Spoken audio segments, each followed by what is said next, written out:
আল্লাহ বলেন, হে পৃথিবীর মানুষ, হে আমার বান্দারা, তোমরা দুনিয়ার মধ্যে গিয়েছো, আমি তোমাদেরকে দুনিয়ার মধ্যে পাঠাইলাম। পাঠাইবার পরে আমি জানি তোমরা অনেক অন্যায় পথে যাবে, অনেক কাজ করবে, যে কাজগুলোর মধ্যে তোমাদের গুনাহ হয়ে যাবে। হে বান্দা, তোমরা গুনাহ করবে তাও আমি ভালো মতো জানি, তোমরা পাপ করবে তাও আমি ভালো মতো জানি। বান্দারে, পাপ করার পরে, গুনাহ করার পরে একাই কি মসজিদের মধ্যে তোমরা কেঁদেছো, রব্বানা যালামনা, বলেন রব্বানা যালামনা আনফুসানা ওয়া ইন লাম তাগফির লানা ওয়া তারহামনা লানাকুনান্না মিনাল খাসিরিন বলে বলে মসজিদে কেঁদেছো, আসরের নামাজ পড়ে কেঁদেছো, যোহরের নামাজ পড়ে কেঁদেছো, মাগরিবের পড়ে কেঁদেছো, এশার নামাজ পড়ে কেঁদেছো। এক বান্দা, নামাজের মুসল্লা যখন বসে যাও, আমি আল্লাহকে তোমরা বারবার বল, আল্লাহ আমার গুনাহ মাফ করে দাও। তারপরও আমি তোমাদের গুনাহ মাফ করে নিই। তারপরও তোমরা নিশি রাত্রে, মানুষ যখন ঘুমে যায়, তোমার বিবি যখন ঘুম যায়, তোমার ছেলে যখন ঘুম যায়, তুমি নিশি রাত্রে ঠান্ডা পানি দিয়ে ওযু বানিয়ে নামাজের মুসল্লায় বসে তুমি আবার যখন ডাক দাও, রব্বুল আলামিন, পৃথিবীর কোনো মানুষ আমার গুনাহ সম্পর্কে জানে না, তুমি আমার গুনাহ সম্পর্কে জানো। আমি এমন গুনাহ করেছি আমার বিবি জানে না, বিবি গুনাহ করেছে আমি জানি না। আল্লাহ, তুমি সব কিছু জানো। হে আমার প্রভু, তুমি আমাকে মাফ করে দাও। আমার আল্লাহ বলে, তারপরও যদি তোমাদেরকে আমি মাফ না করি, তারপরও বান্দা, তোমরা আমার রহমতের দরজা থেকে ফিরে যাইও না। আমি তোমাদেরকে হুকুম দিচ্ছি, ওয়ালাউ আন্নাহুম ইয সালামু আনফুসাহুম জাউকা, বান্দারে, যদি গুনাহ করে ফেলো, আমার রহমত থেকে মুখ ফিরে তুমি চলে যাইও না। বান্দা, আকাশ পরিমাণ যদি গুনাহ করো, পাতাল পরিমাণ যদি গুনাহ করো, সাগরের পানি পরিমাণ যদি গুনাহ করো, পাহাড় তুলনায় যদি তুমি গুনাহ করো, আমার দরবার থেকে তুমি নিরাশ হইও না। বান্দা, আমি তোমাকে একটি রাস্তা পাঠাই দিচ্ছি, একটি পথ তোমাকে আমি দেখাই দিচ্ছি। সেই পথটি কোন পথ তোমরা জানো? ওয়ালাউ আন্নাহুম ইয যালামু আনফুসাহুম জাউকা, বান্দারে, যখন তোমরা বরবাদ হয়ে যাবে, তখন তোমাদেরকে একটা পথ আমি তোমাদেরকে দেখাই দিলাম। সেই পথটির নাম হচ্ছে আমার রাসূলের মদিনা। জুড়ে বলেন সুবহানাল্লাহ। বান্দা, আমার নবীর দরবার গিয়ে কেঁদে কেঁদে তোমরা বলো, ইয়া রাসূলুল্লাহ, ইয়া হাবিবাল্লাহ, আয়া ইয়া রাসূলুল্লাহ। আল্লাহ কোরআনে বলেছে, ওয়ালাউ আন্নাহুম ইয যালামু আনফুসাহুম জাউকা ফাস্তাগফিরুল্লাহ ওয়াস্তাগফারা লাহুমুর রাসূল। আল্লাহ বলেছে, হে বান্দা, তোমরা ডানে না গিয়ে, বামে না গিয়ে, পিছে না গিয়ে, তোমরা সরাসরি আমার নবীর কদমে চলে যাও। আমার নবীর কদমে গিয়ে আমি আল্লাহর দরবারে তোমরা তওবা করো।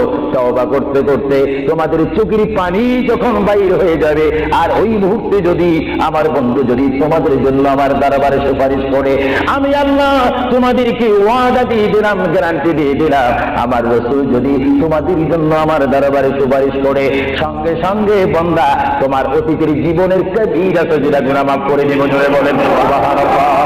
আর জোরে বলেন সুবহানাল্লাহ। আমার আপনার গুনাহ মাফ করার জন্য রাসূলুল্লাহর দরবারে যাওয়ার দরকার আছে কিনা? চিৎকার জীবন আছে কিনা? এটা কোরআনের অপব্যাখ্যা নয়, কোরআন শরীফের আয়াত। ওয়ালাউ আন্নাহুম ইয যালামু আনফুসাহুম জাউকা, যারা তাফসীর পড়েছেন, তাফসীর জালালাইন পড়েছেন, টাইটেল পড়েছেন, বুখারী পড়েছেন, মুসলিম পড়েছেন, ইবনে মাজাহ পড়েছেন, ফিয়া সিত্তা পড়েছেন, হাদিস পড়েছেন, ইজমা পড়েছেন, কিয়াস মেনেছেন, উসুল মেনেছেন, বালাগাত মেনেছেন, মুনতিক মেনেছেন, শরীয়ত বুঝেছেন, তরিকত বুঝেছেন, হাকিকত বুঝেছেন, ইলমে লুদুনি পেয়েছেন, ইলমে তাসাউফ মেনেছেন, তারা অবশ্যই স্বীকার করবে মানুষের একমাত্র মুক্তির স্থান, পরিত্রাণের স্থান, আসরের স্থান, নাজাতের স্থান, আল্লাহ পাওয়ার স্থান মুহাম্মদুর রাসূলুল্লাহ কদম মুবারক। চিৎকার দিয়ে বলেন সুবহানাল্লাহ।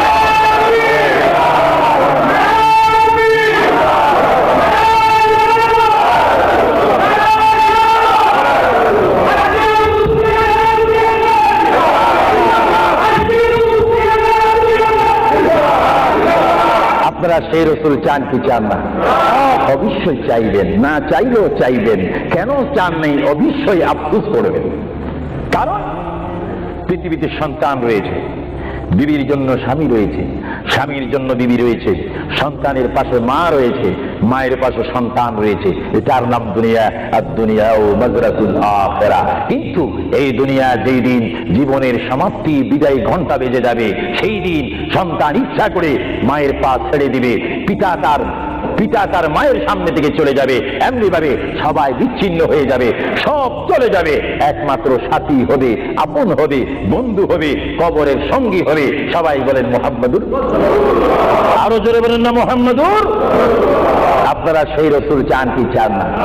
সেই রসুলের চরিত্রের মধ্যে উম্মতের রক্ষা পাওয়ার গ্যারান্টি আছে কিনা? একটু দরুদ শরীফ বলেন, আল্লাহুম্মা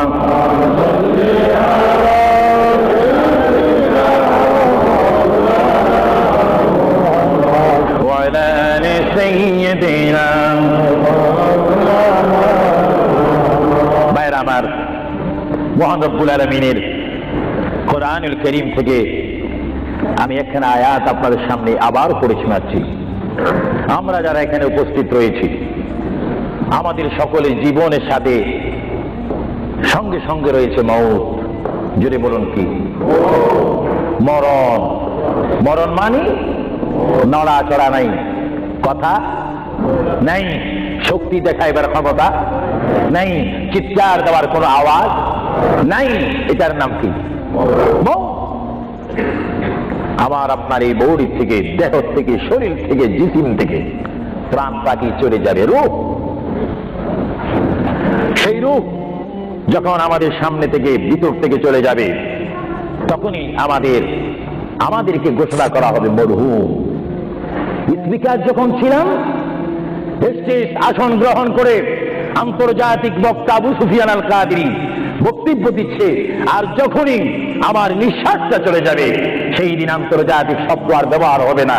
সেই দিন সবাই আমাকে বলবে, ইসলামিক আহলে সুন্নাহ ইসলামিক ফাউন্ডেশনের সকল সদস্যরা, সকল ইমানি ভাইয়েরা, সুন্নি মুসলমান ভাইয়েরা, তাওহীদ ও রিসালাত বিশ্বাসী ভাইয়েরা, সেই দিন আমাকে অবশ্যই ঘোষণা দিবেন মরহুম। জোরে বলেন কি? কিছুক্ষণ আগে আমি ছিলাম সাহেব, কিছুক্ষণ আগে ছিলাম আমি মাওলানা, কিছুক্ষণ আগে ছিলাম আল্লামা, কিছুক্ষণ আগে ছিলাম বিশ্বনন্দিত, কিছুক্ষণ আগে ছিলাম বিশ্ব মুফাসসির, আর এখন হয়ে গেলাম কি? মরহুম। অর্থাৎ এখন কি নাই? জীবন নাই, রূহ নাই, প্রাণ নাই। জোরে বলুন কি নাই?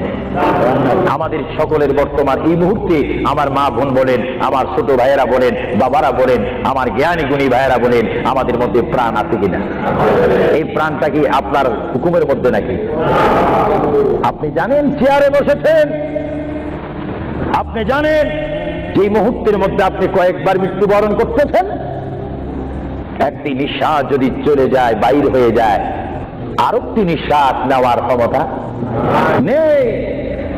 যে তুই নিঃশ্বাস প্রতি মুহূর্তে, প্রতি সেকেন্ডে যিনি আমাদের মধ্যে নিঃশ্বাস দিচ্ছে এবং বাহির হচ্ছে, আসতেছে এবং যাচ্ছে, এই নিঃশ্বাস হুকুম মানতেছে কার?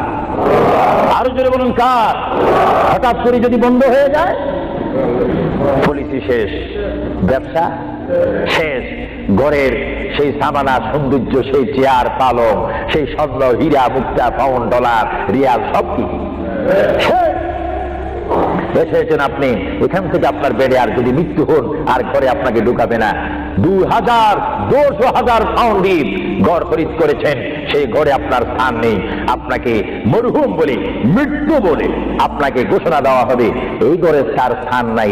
তার এমন একটি স্থান যেখানে পৃথিবীর আলো নাই, বাতাস নেই, চেরাক নাই, লাইট নেই, সাথী নেই, সঙ্গী নেই, পাড়াপড়শি নেই, সমাজের কেহ নেই, রাষ্ট্রের কেহ নেই, বন্ধুত্ব কেহ নেই।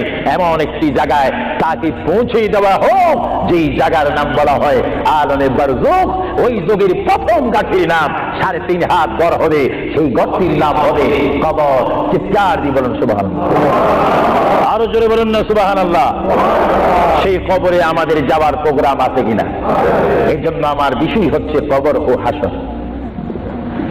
কবর কি? কবরে আপনাকে যেতে হবে। সেই কবর কি? যার ডানে হবে মাটি, বামে মাটি, পিছনে মাটি, সামনে মাটি, উপরে মাটি, চতুর্দিক ষষ্ঠ দিক আপনার মাটি থাকবে। সেই জায়গার নাম হবে কবর। আল্লাহ রাব্বুল আলামিন এই জন্য কোরআন শরীফের মধ্যে বলেন, পৃথিবীর মানুষ, যেমনি ভাবে আমি তোমাদেরকে পাঠাইলাম আমার ইবাদত করার জন্য, তেমনি ভাবে আমি তোমাদেরকে কোরআনুল কারীমে আবার হুকুম দিলাম।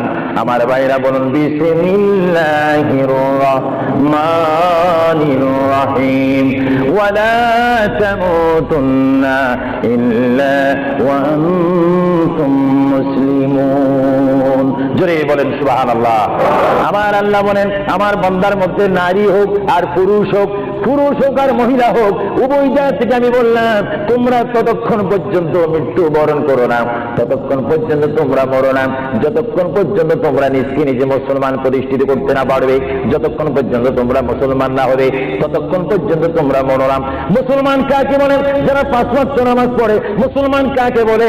যারা 30টি রমজানের রোজা রাখে। মুসলমান কাকে বলে? যারা 30টি তারাবির নামাজ আদায় করে। মুসলমান কাকে বলে? যারা সবে কদর মানে, সবে বরাত মানে, সবে মেরাজ মানে। মুসলমান কাকে বলে? যারা মক্কায় গিয়ে হজ করে। মুসলমান কাকে বলে? যারা মদিনাতুল মুনাওয়ারা গিয়ে রাসূলুল্লাহর জিয়ারত করে। মুসলমান কাকে বলে? যারা কোরআন শরীফ তেলাওয়াত করে। মুসলমান কাকে বলে? যারা বড়কে শ্রদ্ধা করে, যারা ছোটকে আদর করে। মুসলমান কাকে বলে? যারা মায়ের খেদমত পালন করে, বাবাকে শ্রদ্ধা করে, মা বাবার হক পালন করে। মুসলমান কাকে বলে? যারা আল্লাহ এবং তার প্রিয় নবীকে মানার মতো মানতে পেরেছে, তাদেরকে মুসলমান বলা হয়। জোরে বলেন সুবহানাল্লাহ। আরো জোরে বলেন। আমরা শুধু নামে মুসলমান থাকতে চাই না কাজে মুসলমান হতে চাই? আমরা কি নাম চাই না কাজ চাই? আরো জোরে বলেন কি চাই? আমরা কি দরজার বাহিরে ভাত ভাত করতে চাই না ভাত খেতে চাই? কেউ যদি বিবিকে ডাক দেয় ভাত, আপনি কোথায়? দরজার বাহিরে। কিয়ামত পর্যন্ত ভাত যাবে না। ভাতের অবস্থা আসতে হবে। নামে মুসলমান নয়, কাজে মুসলমান হওয়া উচিত। আল্লাহ বলেন বান্দা শুধু তোমরা মুসলমান না হই তোমরা মরো না, মিথ্যা কথা বলো না, পরের হক নষ্ট করো না, আমার রাসূলের শানে তোমরা বেয়াদবি করো না। আমার রাসূলকে যারা ভালোবাসে তারা হচ্ছে ঈমানদার। জোরে বলেন সুবহানাল্লাহ। ভাইরা আমার, আমরা যখন বিমারে পড়ি আমরা মধু খাই। জোরে বলেন কি খাই? আপনি কি মধু চিনেন? এই দেশে কি বলে? মাশাআল্লাহ, সবাই সবকিছু জানেন। মধু পিতা না মিঠা? আওয়াজ বুঝে যায় কিছু কিছু পিতা। তো গালবরা যদি জ্বর থাকে তাহলে পিতা অনুভব হয়। চাই আপনি এসেছেন, আমরা সবাই কার ইচ্ছা আসলাম? কার ইচ্ছায় চলে যাব?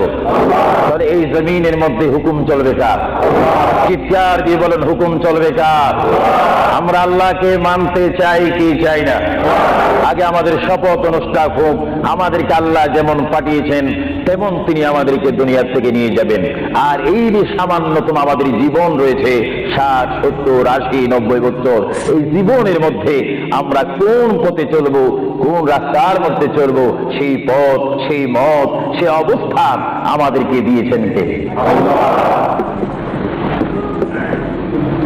ভাইরা আমার, সর্বময় ক্ষমতার মালিক আল্লাহ। এই পৃথিবীতে আমাদেরকে পাঠাইলেন আল্লাহ, এবং এই পৃথিবীতে বান্দা তার প্রিয় বান্দা হবে যদি বান্দা তার খালিককে চিনতে পারে। বান্দা সে যদি আল্লাহর শুকর, আল্লাহকে আল্লাহর মতো চিনতে পারে, তিনি হয়ে যাবেন আল্লাহ ওয়ালা। যদি বলুন কি ওয়ালা? আওয়াজটা আর একটু মহব্বতে দিবেন। বাংলাদেশে 20-25 হাজার শ্রোতা হয়তো, এর জন্য আজকে ওয়ালডাম, বিশেষ করে কুইন এলিজাবেথ হল, বিশাল একটি হলের মধ্যে আমার প্রবাসী ইমানি সুন্নি মুসলমান ভাইয়েরা, বাঙালি ভাইয়েরা উপস্থিত হয়েছেন। আমার কতই আনন্দ পাচ্ছি, কতই আল্লাহর শুকর আদায় করতে পারছি। চিন্তা করলে মনে হয় যুক্তরাজ্যের জমিনে রয়েছি, পরিবেশ দেখলে মনে হয় বাংলাদেশে ওয়াজ করতেছি। আরো জোরে বলুন না সুবহানাল্লাহ। আপনাদের দেশের প্রেম আপনাদের অন্তরে আছে কিনা? আরো জোরে বলুন আছে কিনা? ভাইরা আমার, মহান রব্বুল আলামিন আমাদেরকে বিশাল পৃথিবীর বুকে পাঠিয়েছেন। কেন পাঠিয়েছেন? কি জন্য পাঠিয়েছেন?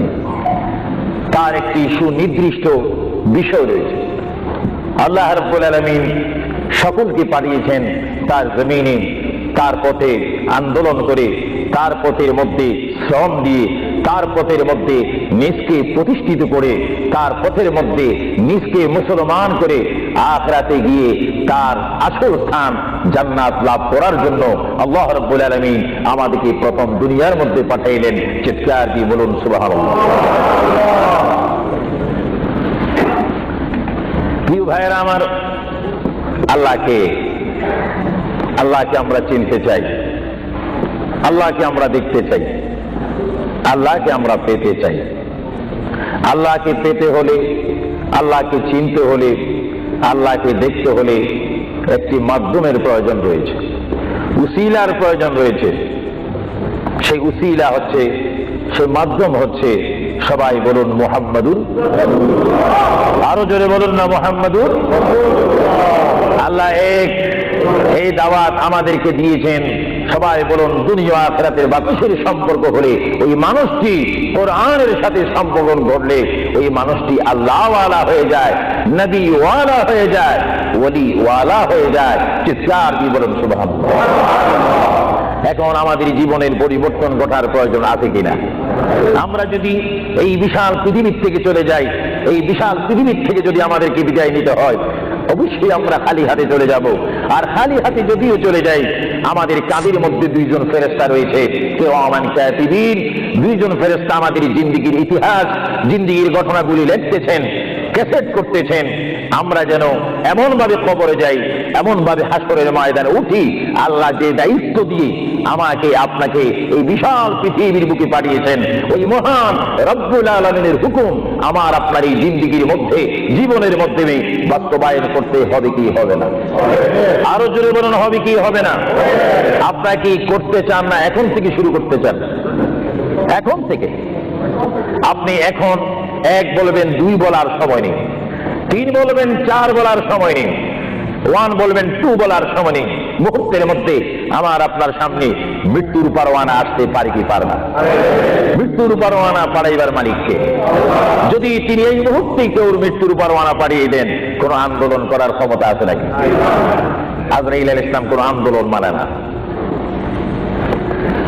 আল্লাহ রাব্বুল আলামিন কোরআন শরীফের মধ্যে বলেন, আমার পৃথিবী, আমার আসমান, আমার জমিন, আমার সবকিছু, আমি আমার জমিনের মধ্যে এক নম্বর জাতি, সৃষ্টির শ্রেষ্ঠ জাতি মানুষ জাতিকে আমি করেছি। এই জন্য আল্লাহ রাব্বুল আলামিন কোরআন শরীফের মধ্যে বলেন, লাকাদ খালাকুনাল ইনসানা ফি আহসানি তাকওয়িম। চিৎকার দিয়ে বলুন সুবহানাল্লাহ। আমরা মানুষ, আমাদেরকে আল্লাহ সৃষ্টি করেছেন। কোন সৃষ্টি জানেন? আমাদের ক্লাস কোথায় আমাদের জানা উচিত। 7টি জমিন বলেন আর 7টা আসমান বলেন। এই 7 আসমান এবং 7 জমিনের মধ্যে যত কিছু আল্লাহ সৃষ্টি করেছেন, তার মাধ্যমে সুন্দর করে, উচ্চ করে, পজিশন দিয়ে এক নম্বর সৃষ্টি করেছেন ইনসান জাতিকে। চিৎকার দিয়ে বলুন সুবহানাল্লাহ। সেই ইনসান আমরা, সেই মানুষ আমরা কিয়ামত পর্যন্ত যদি সিজদার মধ্যে পড়ে থাকি, আল্লাহর শুকর শেষ করা কি আমাদের পক্ষে সম্ভব হবে? আরো জোরে বলুন, সম্ভব হবে? মহান আল্লাহ আমাদেরকে ইচ্ছা করলে অন্য কোন জাতি করে, অন্য কোন জাতের মধ্যে, হায়ওয়ানের মধ্যে, জানোয়ার করে, পাখি করে, বাঘ করে, কুকুর করে, ইত্যাদি জাতের মধ্যে পাঠাইতে পারতেন তিনি ইচ্ছা করলে। কিন্তু কোন জাতির মধ্যে তিনি আমাদেরকে পাঠাননি। তিনি এমন একটি জাতের মধ্যে, এমন একটি মাখলুকের মধ্যে আমাদেরকে তিনি সৃষ্টি করেছেন, পজিশন দিয়েছেন, যেই পজিশন আল্লাহ নিজেই পছন্দ করেছেন। চিৎকার দিয়ে বলুন সুবহানাল্লাহ। তাহলে আল্লাহ রাব্বুল আলামিন যখন তার ইচ্ছা অনুযায়ী আমাদেরকে সৃষ্টি করেছেন, তাহলে এই বিশাল পৃথিবীতে চলতে হলে আমরা ইচ্ছা মানব কার? আরো জোরে বলুন কার? যদি আল্লাহর ইচ্ছা যদি কেউ না মানে, আল্লাহ কি তার উপরে খুশি হবে না বেজার হবে? আল্লাহ যদি বেজার হয়ে যায়, আপনার কি স্বপ্ন যুগ হলো কি জান্নাতে যাওয়া যাবে নাকি? মুঠো কখনো না। এজন্য আল্লাহ রাব্বুল আলামিন কোরআন শরীফের মধ্যে বলেন, আমার ভাইয়েরা আমার সাথে বলুন, বিসমিল্লাহির রহমানির রহিম। তাফসীরে রুহুল বায়ানে দেখি, তাফসীরে রুহুল বায়ানে আমি নিজেই পড়ি, তাফসীরে আব্বাসের মধ্যে পড়ি, তাফসীরে কবীরের মধ্যে পড়ি। আল্লামা ইমাম ফখরুদ্দীন রাজি রাহমাতুল্লাহ আলাইহি তিনি তাফসীরের মধ্যে তাফসীর করেন।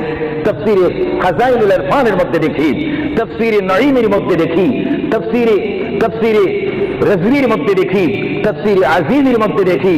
আমার প্রিয় নবী মুহাম্মদ রাসূলুল্লাহ সাল্লাল্লাহু আলাইহি ওয়াসাল্লাম বলেন, আমার কোন উম্মত যদি একবার মুহাম্মদের সহিত বিসমিল্লাহ শরীফ তেলাওয়াত করে সঙ্গে সঙ্গে মহান প্রভু তার আমলের মধ্যে 190টি সওয়াব দান করবে। চিৎকার দিয়ে বলুন সুবহানাল্লাহ। আরো জোরে বলুন না সুবহানাল্লাহ। আমার প্রিয় মুসলমান ভাইরা, আপনারা বলেন, আপনারা সওয়াব চান কি চান না? আমাদের যথেষ্ট পরিমাণ গুনাহ আছে কিনা? গুনাহ মাফ করতে হলে বিপরীত কি ফিট করতে হবে? নেক ফিট করতে হবে, সওয়াব ফিট করতে হবে। সবাই জোরে শুনি বলুন বিসমিল্লাহির রহমানির রহিম। বিসমিল্লাহর একটি তাফসীর হচ্ছে গোটা কোরআন শরীফ, তাওরীত, জবুর, ইনজিল এই 4টি কিতাব তেলাওয়াত করলে যত সওয়াব হবে, কোরআন শরীফ পড়লে তার চাইতে 3 গুণ বেশি সওয়াব হবে। জোরে বলুন না সুবহানাল্লাহ। আর গোটা কোরআন শরীফ পড়লে যত সওয়াব হবে, তাহলে একবার সূরা ফাতিহা আলহামদুলিল্লাহ শরীফ তেলাওয়াত করলে তার চাইতে বেশি সওয়াব হবে। সুবহানাল্লাহ বলুন না সুবহানাল্লাহ।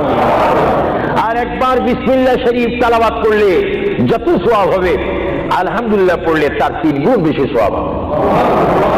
আর বিসমিল্লাহ শরীফ পুরা উচ্চারণ না করে যদি একবার কোন মুসলমান ইমানদার যদি বলে বিসমিল্লাহর বা শব্দ মুখে যদি উচ্চারণ করে, গোটা বিসমিল্লাহ পড়লে যত সওয়াব হবে, একবার বা শরীফ উচ্চারণ করলে তত সওয়াব হবে।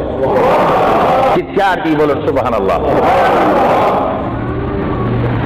আল্লাহ রাব্বুল আলামিন আপনারা আগেই বলেছেন, এই পৃথিবীতে আসার ইচ্ছা করেছেন আল্লাহ, আমাদেরকে ইচ্ছা করে তিনি পাঠিয়েছেন এবং তিনি আমাদেরকে আবার বিশাল পৃথিবীর থেকে নিয়ে যাবেন। এই জন্য আল্লাহ রাব্বুল আলামিন কোরআন শরীফের মধ্যে বলেন, ওয়ামা খালাকুতুল জিন, আমি আমার পৃথিবীর বুকে সৃষ্টি করেছি জিন জাতিকে, আমি সৃষ্টি করেছি এবং ইনসান জাতিকে। এই দুটো জাতিকে একমাত্র আমি সৃষ্টি করেছি, তৈরি করেছি সুন্দর করে। আমার জমিনের মধ্যে আমার বান্দারা আমার ইবাদত করবে। জোরে বলেন সুবহানাল্লাহ। ভাইরা আমার, কোন সন্তান যদি তার পিতার কথা মানে, পিতা কি বেজার হয় না খুশি হয়? কোন সন্তান যদি তার মায়ের কথা মানে, তখন কি মা বেজার হয় না খুশি হয়? আর আল্লাহর বান্দা যদি আল্লাহর কথা শুনে, আল্লাহর বান্দা যদি আল্লাহর কথা মতো তার জীবনকে বাস্তবায়ন করে, আল্লাহর বান্দা যদি আল্লাহর হুকুম মোতাবেক তার জীবনকে যদি পরিচালনা করে, আমার আল্লাহ বলে, বান্দারে জীবনে তুই আমাকে দেখলি না, আমাকে তুমি দেখলে না। বান্দা, আমাকে না দেখি আমার প্রিয় বন্ধু মুহাম্মদুর রাসূলুল্লাহ সাল্লাল্লাহু আলাইহি ওয়াসাল্লামের মাধ্যমে আমার পরিচয় পেয়ে আমি মহান আল্লাহকে যখন তুমি স্বীকার করেছো, আমি তোমার জন্য আজকানা ব্যস্ত রিজার্ভ রেখে দিলাম। জোরে বলেন সুবহানাল্লাহ। আরো জোরে বলেন সুবহানাল্লাহ। নারে তাকবীর, নারে রিসালাত। ভাইরা আমার, এই পৃথিবী আখিরাতের সমতুল্য 1 সেকেন্ড নয়। এই পৃথিবী ক্ষুদ্রের হাসরের ময়দানে হাতে নিয়ে, আর হাসরের ময়দান এমন একটা কঠিন ময়দান হবে, যে ময়দানে যদি আল্লাহর বান্দাগণ ডাইন হাতে আমলনামা পায়, সে অবশ্যই মনে করতে হবে আমার জন্য জান্নাতের দরজা অপেক্ষা করতেছে। চিৎকার দিয়ে বলুন সুবহানাল্লাহ। আর যে বাম হাতে পায় আমলনামা, যদি কেউ বাম হাতে পেয়ে যায়, কোন নারী হোক, কোন পুরুষ হোক, রাষ্ট্রপতি হোক, প্রেসিডেন্ট হোক, মন্ত্রী হোক, ওসি হোক, ডিসি হোক, আল্লামা হোক, আল্লামাতুল ফাহামা হোক, ইসলামী চিন্তাবিদ হোক, অনিসলামিক চিন্তাবিদ হোক, যদি বাম হাতে আমলনামা পায়, আল্লাহ রাসূল বলেন, উম্মত যদি তোমার বাম হাতে আমলনামা চলে যায়, অবশ্যই তুমি জাহান্নামী। আর যদি ডান হাতে তোমার আমলনামা পেয়ে যাও, তুমি অবশ্যই মনে করবে তুমি জান্নাতি। জোরে বলেন সুবহানাল্লাহ। আমি হাউসকে আমি প্রশ্ন করতে চাই, শ্রোতা ভাইদেরকে প্রশ্ন করতে চাই, আপনারা বলুন, আপনারা কি বাম হাতে আমলনামা চান না ডান হাতে? একটু ডান হাতটা কি আপনারা তুলবেন না? সবাই একটু হাত করে বলুন, ডান হাতে আমলনামা চাই কি চাই না? ডান হাতে আমাদেরকে আমলনামা দেওয়ার মালিককে? আরো জোরে বলুন, মালিককে। আর এই ডান হাতে আমলনামা যদি নিতে চাই, জান্নাতের সার্টিফিকেট যদি নিতে চাই, তাহলে এই ডান হাতে আমলনামা পেতে হলে এই জমিনে আল্লাহর হুকুম মানতে হবে। চিৎকার দিয়ে বলুন সুবহানাল্লাহ।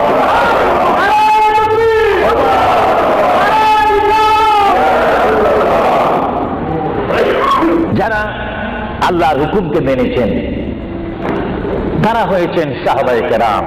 জোরে বলেন কি? আপনাদের সকলের অন্তরে, সকলের দিলে, সকলের মনে সাহাবায়ে কেরামের ভালোবাসা আছে কিনা? এইদিকে একটু আওয়াজটা কম কেন হলো? আশ্চর্য হয়ে গেল। জবাব দেন, সাহাবায়ে কেরামের ভালোবাসা আছে কিনা? তাদের সাথে কোনো সম্পত্তি নিয়ে কোনো ঝগড়া আছে কিনা? তাহলে একটু জবাব দিবেন। রাসূলুল্লাহ বলেন, উম্মত তোমরা যদি নিজের জীবনকে জিরো থেকে যদি হিরো করতে চাও, ডাউন থেকে যদি উচ্চ মুকাম সৃষ্টি করতে চাও, মা আনা আলাইহি ওয়া আসহাবি, আমাকে তোমরা অনুসরণ করবে অথবা আমার সাহাবায়ে কেরামকে অনুসরণ করবে। আমার প্রতিটি সাহাবায়ে কেরামের চরিত্রের মধ্যে রয়েছে তোমাদের জান্নাতে যাওয়ার গ্যারান্টি। চিৎকার দিয়ে বলেন সুবহানাল্লাহ। আমরা সাহাবায়ে কেরামের ভালোবাসা চাই কি চাই না? আরো জোরে বলেন, চাই কি চাই না? সাহাবায়ে কেরাম কি করে তারা সাহাবী হয়েছেন? কি করে তারা আল্লাহর হাবিবের শ্রেষ্ঠ বন্ধু হয়েছেন? এটা আমাদের জানার বিষয় রয়েছে। প্রিয় ভাইয়েরা আমার, সাহাবী বলা হয় তাদেরকে যারা রাসূল মেনেছেন, সাহাবী বলা হয় তাদেরকে যারা রাসূল বুঝেছেন, সাহাবায়ে কেরাম বলা হয় তাদেরকে যারা রাসূল পেয়েছেন, পাওয়ার পরে যারা মানা। সকলের ঈমানকে যদি এক পাল্লার মধ্যে রাখা হয়, সাইয়্যিদনা আবু বকর সিদ্দিক রাদিয়াল্লাহু তাআলা আনহুর একটি রাত্রের সমতুল্য হবে না। জোরে বলেন সুবহানাল্লাহ। সমস্ত ইমানদারের ইবাদত যদি এক পাল্লাতে রাখা হয়, সাইয়্যিদনা আবু বকর সিদ্দিক রাদিয়াল্লাহু তাআলা আনহু এক রাতে যেই ভালোবাসা রাসূলকে দেখিয়েছেন, তার পরিমাণ ভালোবাসা সমগ্র সৃষ্টি জগতের মুসলমানের হবে না। চিৎকার দিবেন সুবহানাল্লাহ। সাইয়্যিদনা আবু বকর সিদ্দিককে আল্লাহ রাসূল বললেন, আবু বকর, আমি আমার মায়ের দেশ, আমি আমার বাবার দেশ, আমি আমার দাদার দেশ মক্কাতুল মুআজ্জামা, মক্কা শরীফ মাতৃভূমি ছেড়ে আল্লাহর হুকুমে কাফেরদের অত্যাচারে আমাকে এখান থেকে হিজরত করে চলে যেতে হবে। যদি আমি হিজরত করি, আবু বকর তুমি আমার সঙ্গী হয়ে থাকবে। চিৎকার দিয়ে বলুন সুবহানাল্লাহ। আল্লাহর প্রিয় নবী কোন দিন হিজরত করবেন, কোন মাসে করবেন, কি সকালবেলায় করবেন না সন্ধ্যায় করবেন, না গভীর রজনীর মধ্যে করবেন, না দিনের মধ্যে করবেন, না ঠান্ডার সিজনে করবেন, না গরমকালে করবেন, না গ্রীষ্মকালে করবেন, না বসন্তকালে করবেন, কোন অবস্থায় করবেন, কোন দিন করবেন, কোন মাসে করবেন, তার নির্দিষ্ট করে বলেনি।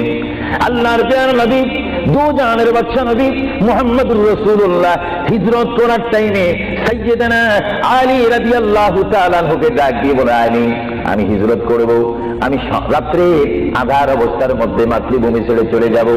আলী তুমি আমার বিছানার মধ্যে শুয়ে থাকবে, কম্বলখানা গায়ে দিয়ে শুয়ে থাকবে। আলী কাফেররা তোমাকে মারার জন্য চেষ্টা করবে, কিন্তু তোমাকে মারতে পারবে না। আলী আমি যাওয়ার টাইমে অনেকের আমানত টাকা পয়সা আমার কাছে রয়েছে, আমি তোমার হাতের মধ্যে দিয়ে দিলাম। সকাল যখন হয়ে যাবে তুমি তাদের আমানত গুলা তাদের কাছে পৌঁছাই দিবে। এতে প্রমাণ হলো হযরত আলী যদিও নবীর বিছানার মধ্যে ঘুমিয়ে যায়, তারপর আলীকে মারা যাবে না, যেহেতু যদি আলী মরে যাইতেন আলীর নিকটে আমার নবী আমানত রাখতেন না। জোরে বলেন সুবহানাল্লাহ। আরো জোরে বলেন সুবহানাল্লাহ। বললে কাফেররা যে আলীকে মারতে পারবেন না, এটা নবী জানে কি জানে না? আওয়াজটা ডাউন হয়ে গেল। উচ্চ সুরে বলেন, নবী জানে কি জানে না? নবীকে জানার ক্ষমতা দিয়েছেন কে?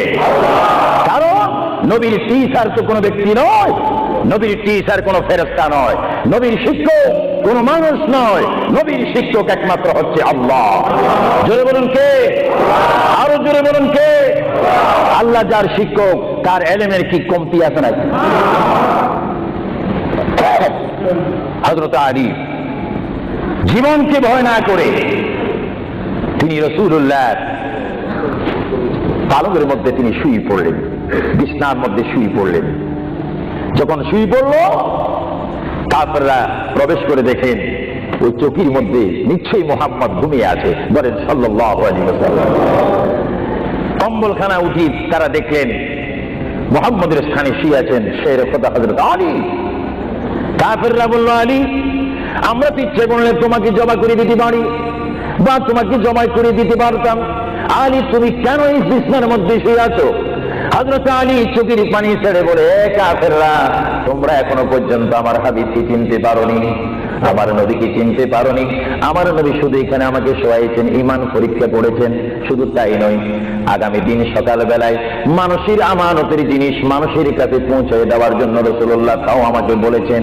তবে বুঝা গেল একদিকে আমি রাসূলুল্লাহর পেটের মধ্যে ঘুমাবো, আর সকালবেলায় আমি উঠে মানুষের আমানত তাদের হাতে পৌঁছাই দেব। জোরে বলেন সুবহানাল্লাহ, বলেন আল্লাহু আকবার, আরো জোরে বলুন আল্লাহু আকবার।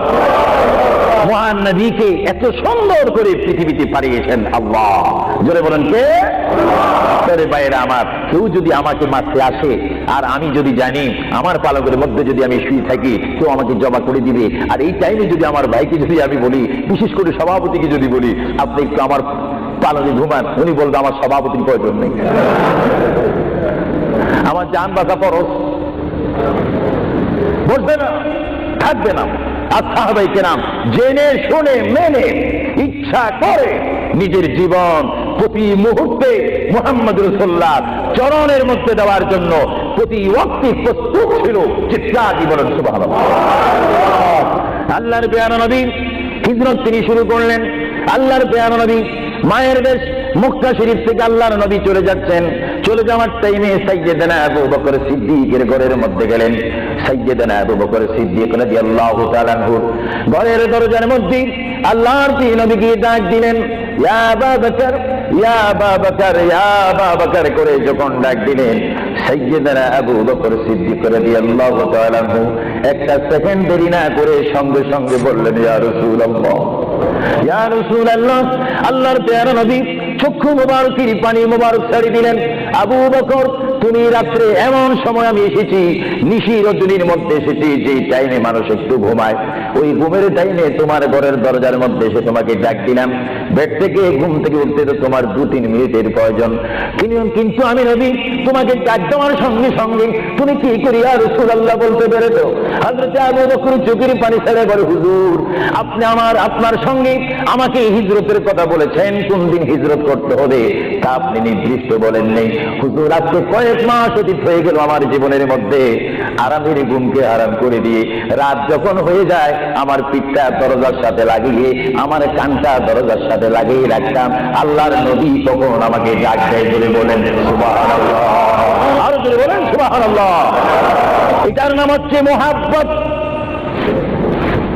যারা রাসূলুল্লাহর মুহাব্বত করে তারা অবশ্যই আল্লাহর মহব্বত আদায় হয়ে যায়। সুবহানাল্লাহ। আপনারা বলেন রাসূলুল্লাহ কার রাসূল? আরো জোরে বলুন না, কার রাসূল? ওনাকে রাসূল করে পাঠিয়েছেন কে? ওনাকে হেফাজত করার দায়িত্ব কার? ওনার জবানের হেফাজত করার দায়িত্ব কার? ওনাকে ভালোবাসার দায়িত্ব কার? আমরা যদি রাসূলকে ভালোবাসি, আল্লাহ কি খুশি হবে না বেজার হবে? এজন্য ভাইয়েরা আমার, সাইয়্যিদানা আবু বকর সিদ্দিক রাদিয়াল্লাহু তাআলা আনহু তিনি নবীকে এমনই ভালোবাসতেন, যারা রাসূলকে পৃথিবীর বুকে এমনি ভাবে ভালোবাসতে পেরেছেন তারাই হয়েছেন আখিরাতের জান্নাত পাওয়ার গ্যারান্টি সার্টিফিকেট তারা পৃথিবীর থেকে লাভ করেছেন। চিৎকার দিয়ে বলেন সুবহানাল্লাহ। দরুদ শরীফ পড়েন, আল্লাহুম্মা মাওলানা মুহাম্মদ ওয়া আলা আলি সাইয়্যিদিনা। দুরূদ শরীফ যখন পড়বেন তখন এমন ভাবে দুরূদ শরীফ পড়বেন, মনে রাখবেন মনের দৃষ্টিকোণ থেকে যে রাসূল আমার দুরূদ শরীফ নিজ কান মোবারক দ্বারা শুনতে পাচ্ছেন। আর জোরে বলেন সুবহানাল্লাহ। 3টি কথা মনে রাখবেন সব সময়। 1 নম্বরে রাসূলুল্লাহর দরবারে মালায়েকা সমস্ত রহমতের ফেরেশতারা রাসূলুল্লাহর দরবারে উম্মতের সালাম পৌঁছে দেয়। জোরে বলেন না সুবহানাল্লাহ। 2 নম্বরে রাসূলুল্লাহ যারা দুরূদ শরীফ পড়ে তাদের আওয়াজ নিজ কান মোবারক দ্বারা শুনে। 3 নম্বরে আমার নবী বলেন, আমি আমার উম্মতের যারা আসে ক্লাস নম্বর 1 যারা বেশি প্রেমিক তাদের দুরূদ শরীফের আওয়াজ আমি তাদের সামনে থেকে শুনি। জোরে বলেন সুবহানাল্লাহ। কয়টি কথা? আরো জোরে বলেন কয়টা? কেউ শুধু আমল করে একটা, ফেরেশতারা পৌঁছায় দেয়। ভালো কথা, আপনাদেরকে ধন্যবাদ। ফেরেশতারা পৌঁছে দেয় রাসূলের দরবারে দুরূদ শরীফ, এটা সহিহ। কিন্তু রাসূল বলেন আমি দুরূদ শরীফ নিজ কান মোবারকে শুনি, তাও সহি। রাসূল বলেন আমি উপস্থিত হয়ে আমার উম্মতের দুরূদ শরীফ শুনি, তাও সহি। বুখারী ও মুসলিম শরীফ, ইবনে মাজাহ শরীফ আপনার পড়ে দেখুন রাসূলুল্লাহকে আল্লাহ পজিশন দান করেছেন। চিৎকার দিয়ে বলুন সুবহানাল্লাহ। রাসূল যদি মদিনা থেকে আমাদের দুরূদ শরীফ আবার শোনেন এবং আবার যদি এখানে এসে তিনি শোনেন, এই ক্ষমতা যদি রাসূলুল্লাহকে আল্লাহ দিয়ে থাকেন, আপনাদের কোনো আপত্তি আছে? আওয়াজ বুঝতে কিছু কিছু আপত্তি আছে। একটু আমার মুসলমান ভাইরা বলেন আপত্তি আছে? আরো জোরে বলেন কোনো অভিযোগ আছে? রাসূলুল্লাহকে ক্ষমতা দিয়েছেন কে? আরো জোরে বলেন কে? না আমরা কমিটি সিদ্ধান্ত করে ক্ষমতা প্রদান করলাম? যদি কাউকে ক্ষমতা প্রদান করতে হয় সেখানে অভিযোগ সৃষ্টি হয়, গন্ডগোল সৃষ্টি হয়। রাসূলুল্লাহকে ক্ষমতা দেওয়ার মালিক আমরা নয়, রাসূলুল্লাহকে ক্ষমতা দিয়ে পরিপূর্ণ ক্ষমতাবান করে আল্লাহ রাব্বুল আলামিন এই গোটা জমিনকে উজালা করার জন্য আল্লাহর পক্ষ থেকে তাকে পাঠানো হয়েছে। চিৎকার দিয়ে বলুন সুবহানাল্লাহ। সাইয়্যিদনা আবু বকর সিদ্দিক রাসূলুল্লাহকে ভালোবেসেছেন। আপনারা জানেন মুহাম্মদ রাসূলুল্লাহকে ভালোবাসলে উম্মতের কি অবস্থা হয়। আপনারা যারা মক্কা শরীফ গিয়েছেন, হজ করেছেন, সেখান থেকে আপনারা গিয়েছেন বিশ্বের শ্রেষ্ঠতম গামীময় শহর, বিশ্বের শ্রেষ্ঠতম উজ্জ্বল শহর, যে শহরে পা রাখা মাত্র 50,000 সওয়াব আল্লাহ রাব্বুল আলামিন উম্মতের আমলনামায় প্রদান করেন।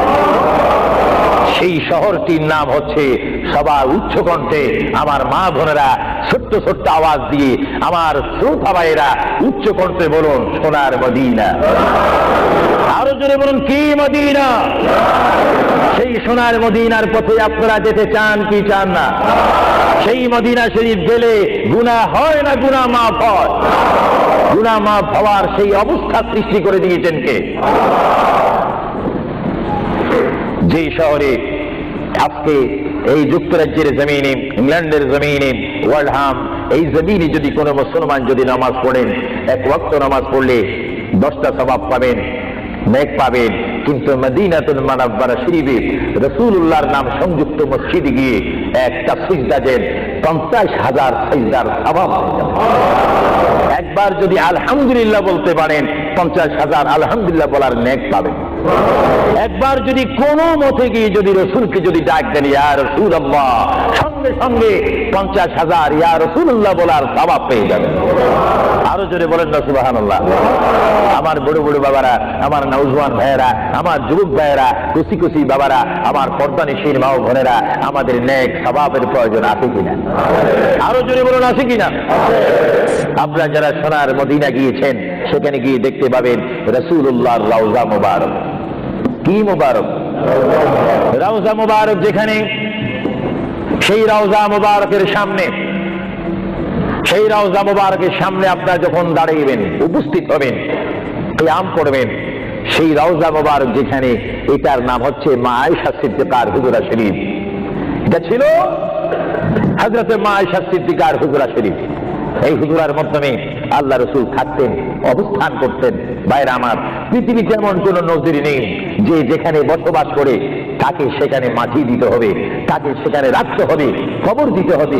এটা ইতিহাস বলে না, কোরআন হাদিস বলে না। কিন্তু মুহাম্মদ রাসূলুল্লাহ যে ঘরে তিনি পৃথিবীর জিন্দেগি কাটিয়েছেন, ওই ঘরের মধ্যে তার কবর শরীফ হয়েছে। চিৎকার দিয়ে বলুন সুবহানাল্লাহ। পৃথিবীর মানুষকে বলতে হবে কবর, আর রাসূলুল্লাহকে বলতে হবে কবর মুবারক।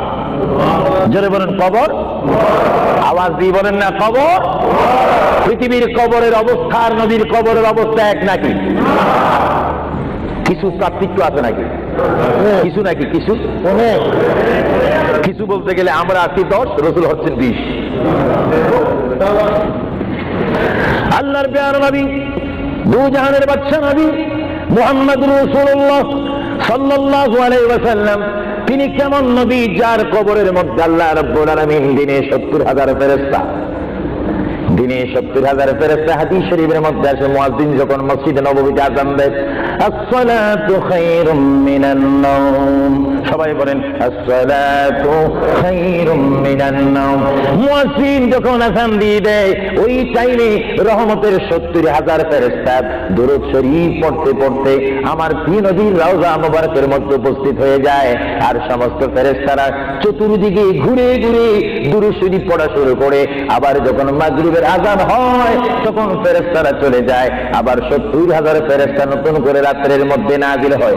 তাফসীরের মধ্যে আসে দিনে 70,000, রাত্রে 70,000। আজকে দিনে যারা আগমন করলো